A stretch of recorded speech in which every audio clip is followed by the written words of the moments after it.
ఆ పిటిషన్లో ఎవరు పిటిషనర్స్ అంటే అటు కాంగ్రెస్ ఎమ్మెల్యేలు, ఇటు తెలుగుదేశం పార్టీకి సంబంధించిన నాయకులు. కేవలం రాజకీయంగా ఎదుగుతున్నాను అని ఒకే ఒక కారణంతో దొంగ కేసులు బనాయించారు. 16 నెలలు జైల్లో పెట్టారు. కానీ ఏమైంది?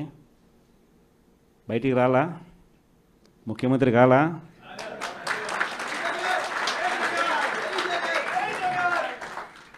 ప్రతి ఒక్కరు ఇది గుర్తుపెట్టుకోండి. ఎవరికైనా ఇంతే. మహా చేస్తే వీళ్ళు ఏం చేయగలుగుతారు? దొంగ కేసులు పెడతారు, కాదండంలా బెదిరిస్తారు, కాదండంలా మహా అయితే 3 నెలలు లోపల వేస్తారు. అది కాదండంలా. కానీ ఏం చేస్తారు? 3 నెలల తర్వాత మళ్ళా వస్తాం, రెట్టించిన ఉత్సాహంతో మళ్ళా పనిచేస్తాం. ఎవరెవరైతే మిమ్మల్ని జైల్లో పెట్టే కార్యక్రమం ఎవరెవరైతే చేస్తారో, మంచి చేసిన వాళ్ళని గుర్తుపెట్టుకోండి, చెడు చేసిన వాడిని గుర్తుపెట్టుకోండి. ఇద్దరిని గుర్తుపెట్టుకోమని చెప్తాను. ఊరికే చూస్తూ ఊరుకోం. వైఎస్ఆర్ కాంగ్రెస్ పార్టీ బ్రతుకుతుంది. వైఎస్ఆర్ కాంగ్రెస్ పార్టీ ఈ రాష్ట్రాన్ని ఏలుతుంది అని కూడా ఈ సందర్భంగా చెప్తాను. మరో 30 సంవత్సరాలు ఏళ్తామని కూడా ఈ సందర్భంగా కూడా మరి గట్టిగా కూడా చెప్తాను.